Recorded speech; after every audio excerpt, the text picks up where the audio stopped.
There's a man in the Midwest. I've never met him. You've probably never heard of him. His name isn't in any business magazines. He didn't give a TED Talk. He didn't write a book.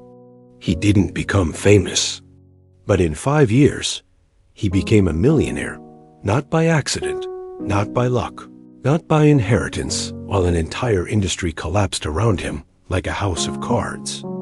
And the most terrifying part? Nobody saw it coming. Nobody even realized they were being played until it was too late. This is the story of how one person, using nothing but cold observation, psychological mastery, and a patience that would make a monk jealous, dismantled an entire market and walked away with everything. This is the story of the silent genius. And if you understand what he did, you'll understand how power actually works in the real world. Let me set the scene for you. The poultry industry.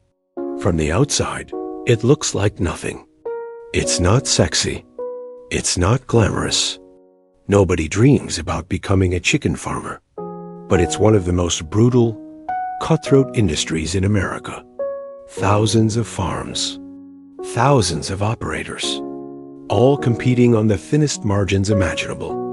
We're talking pennies. A single penny per pound separates profit from bankruptcy. That's the reality these people live in every single day. The industry runs on one principle and one principle only: volume. Massive, crushing volume. Cheap feed, cheap labor, cheap everything. The farms that survive, and most don't, by the way, are the ones that can produce the most birds for the least money. It's a race to the bottom, and everyone in that race knows it. They know they're losing. They know the margins are disappearing. They know they're one bad season away from going under. But they keep running anyway, because they don't know what else to do. This is the trap. And nobody sees it. Our man, let's call him Marcus. Though that's not his real name, he was different from the start. He wasn't born into the poultry business. He didn't inherit a farm from his father. He didn't have connections in the industry or capital waiting in a bank account. He had something that most people don't have: the ability to see what everyone else is completely blind to. But before he built anything, before he spent a single dollar, Marcus did something that most entrepreneurs never do. He watched. He observed. He studied. For 2 years, and I want you to really absorb this, for 2 full years, Marcus didn't build a business. He built understanding. He visited farms. He talked to suppliers. He studied the numbers until they became poetry to him. He watched how chickens were raised, how they were transported, how they were processed, how they were sold. He watched how the money moved through the system. He watched the psychology of the farmers, their fears, their insecurities, their desperation. While other people were out there building businesses and making noise, Marcus was in the shadows, mapping the entire landscape. He was studying the psychology of an industry. And what he discovered was something that would change everything. Here's what he found. The poultry market had a fatal flaw. Not a flaw in the product. Not a flaw in the logistics. A flaw in the thinking. Everyone, and I mean everyone, was trapped in the commodity mindset. A chicken was a chicken. A pound of meat was a pound of meat. The only variable that mattered was price. Quality? Irrelevant. Taste? Irrelevant. Nutritional value? Irrelevant. The market had trained itself to believe this, and the belief was so strong, so deeply ingrained, that nobody questioned it anymore. Nobody even tried to break free. But Marcus saw something different. He saw an opportunity that was hiding in plain sight. An opportunity that was invisible because it was so obvious. The first move he made was so counterintuitive that it would have made most business advisors laugh. He started buying chickens, but not the good ones. Not the premium stock that everyone else was fighting over. He bought the birds that other farmers rejected. Chickens from struggling farms. Birds that had minor health issues. flocks that were at the end of their productive cycle. The kind of stock that made experienced farmers shake their heads and mutter under their breath. That's a waste of money. That's throwing money away. He paid pennies for them. Literally pennies. While his competitors were paying premium prices for premium stock, Marcus was acquiring birds at 40, 50, sometimes 60% below market rate. To anyone watching, and there were people watching, it looked like he was making a catastrophic, almost incomprehensible mistake. It looked like he was buying garbage. It looked like he was destined to fail. But here's the thing, Marcus wasn't buying chickens. He was buying invisibility. This is where the psychology comes in.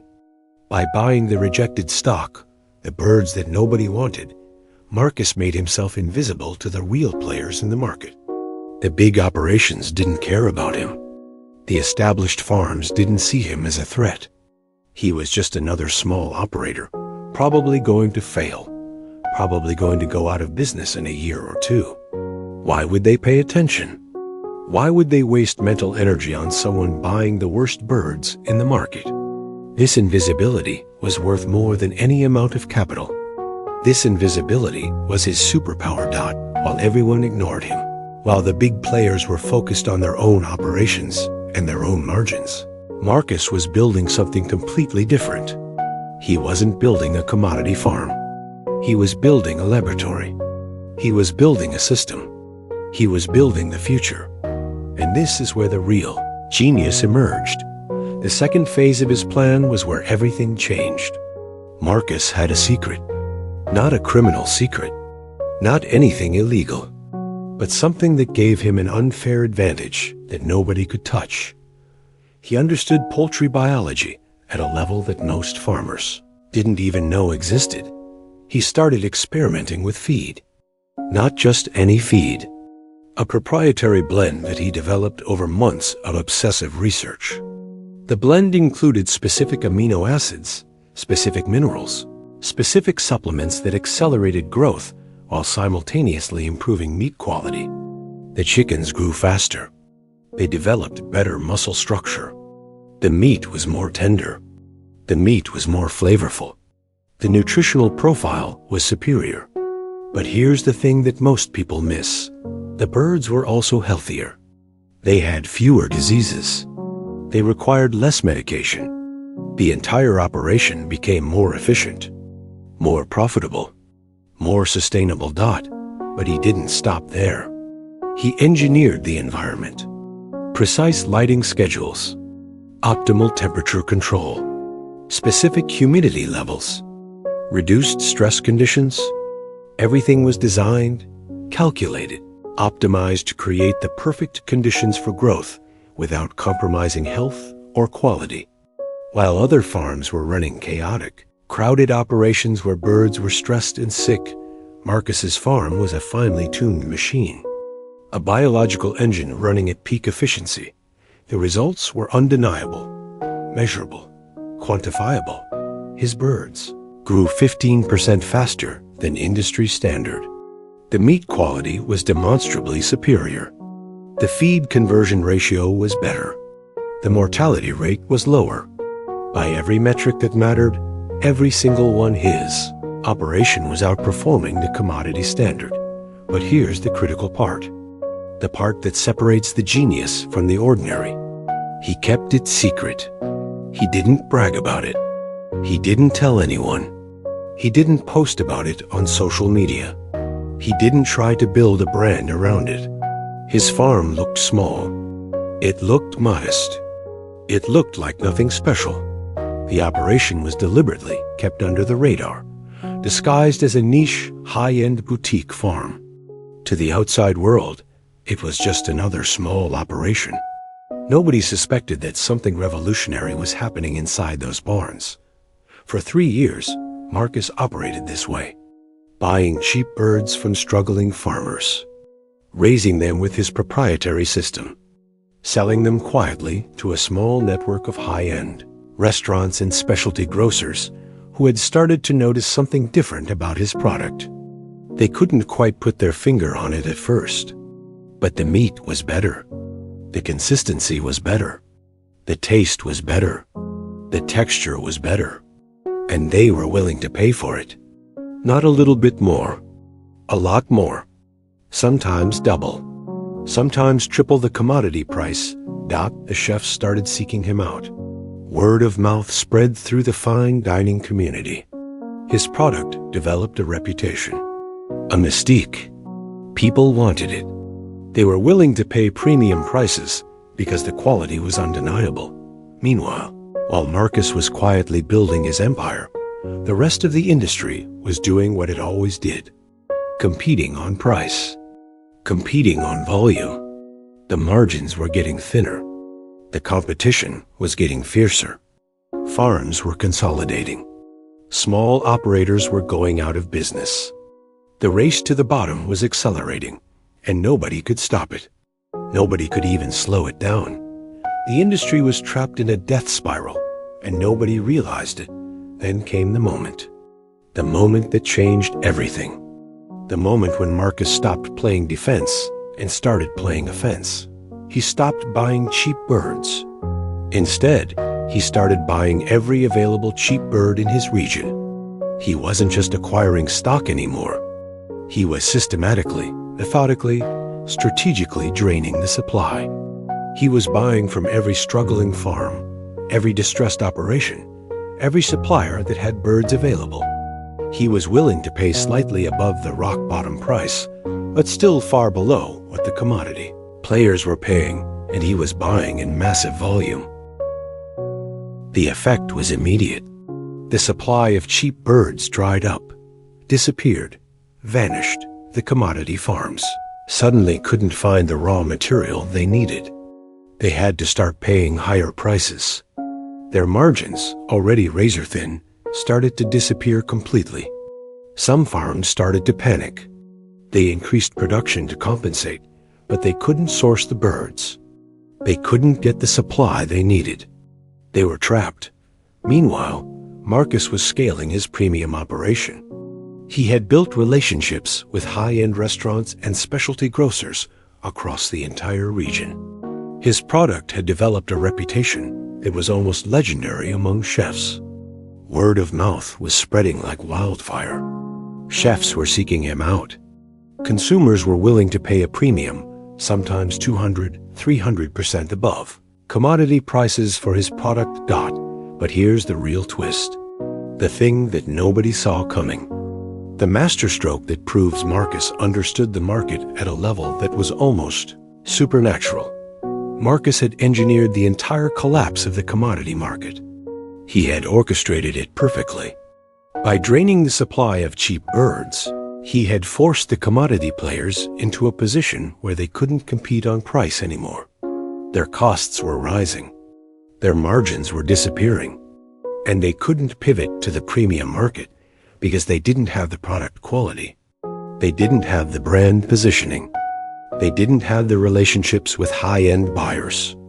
They had commodity farms trying to sell premium products, and the market saw right through it. The competitors tried to copy him. They saw what was happening, and they panicked. They tried to replicate his success. They tried to build their own premium operations. They hired consultants. They invested in new equipment. They tried to develop their own proprietary systems. But they didn't have the 3 years of research and development. They didn't have the proprietary feed formula. They didn't have the relationships with high-end buyers. They didn't have the brand reputation. They didn't have the story. They had commodity farms trying to sell premium products. And the market destroyed them for it. Some of them tried to buy his secrets. They offered him money. They offered him partnerships. They offered him equity in their operations. They offered him everything. But Marcus had already won. He didn't need their money. He didn't need their partnerships. He was already making more profit on a fraction of the volume than they were making on their entire operations. Within 5 years, the landscape had completely transformed. The commodity farms that had dominated the market were struggling. Some went out of business. Some were forced to sell to larger operations at a loss. Some just disappeared. The market that had been defined by price competition was now being defined by quality and brand. And Marcus controlled the premium segment. He had taken the rejected birds that everyone else thought were worthless. He had applied knowledge and strategy that nobody else possessed. He had orchestrated a supply chain manipulation that nobody saw coming. He had positioned himself as the only player in the premium market. And he had walked away with everything, while his competitors were left confused, defeated, and bankrupt. The genius of his strategy wasn't in any single move. It was in the patience. It was in the observation. It was in understanding that the market wasn't actually competitive, it was trapped. It was in seeing that everyone was playing the same game, and that game was rigged against them. It was in having the discipline to build something different, while everyone else was distracted by the race to the bottom. Marcus never committed a crime. He never broke a law. He never did anything unethical. He simply understood the market better than anyone else. He saw the opportunity that was invisible to everyone else. He executed a plan with precision and patience. And he think about what he did from a psychological perspective. He made himself small so that nobody would see him. He built something valuable in secret. He created a product that was so superior that people were willing to pay premium prices. He positioned himself as the only legitimate player in the premium market. And then he systematically eliminated the competition's ability to compete on price. Thus, this is what separates the silent genius from everyone else. It's not luck. It's not connections. It's not capital. It's the ability to see what others can't see. It's the discipline to execute a plan that takes years to unfold. It's the psychological mastery to understand how people think, how markets work, and how to position yourself to win. The poultry industry didn't change because of regulation or innovation or market forces.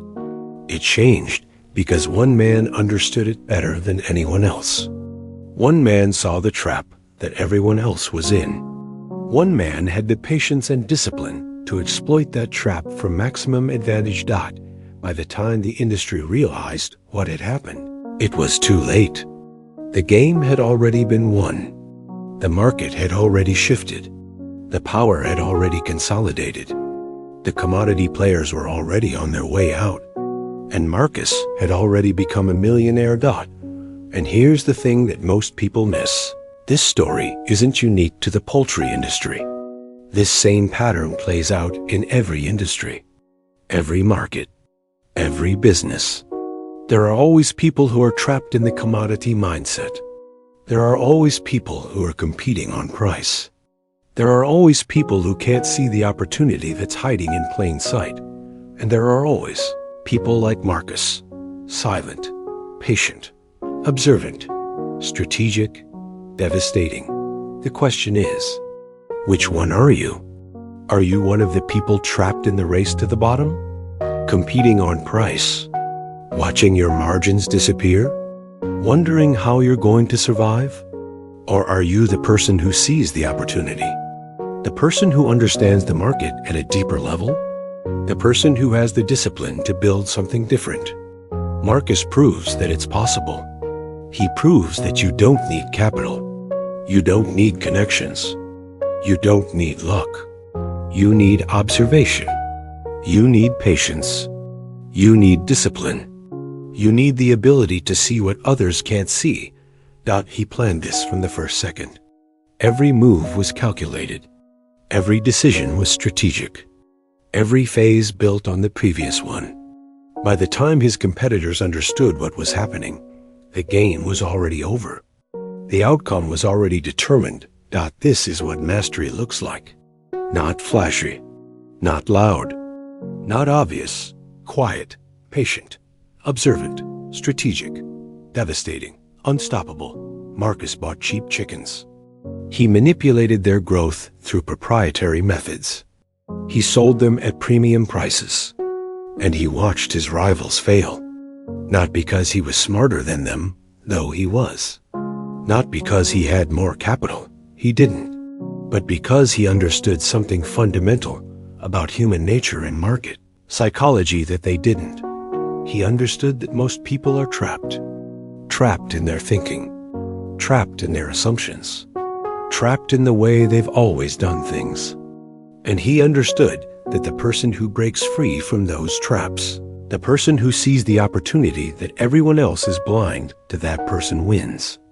That person takes everything. And that's exactly what he did. This is the story of the silent genius. The man who became a millionaire in an industry that was supposed to be impossible to win in. The man who proved that patience, observation, and strategic thinking are more powerful than capital, connections, or luck. Remember his name. Remember his story. Because somewhere, right now, there's another silent genius in another industry doing exactly what Marcus did. Building something valuable in secret. Positioning themselves for a massive advantage. Getting ready to change the game. The question is, will you be that person? Or will you be one of the people left confused, defeated, and wondering what happened? The choice is yours. But remember, he planned this from the first second.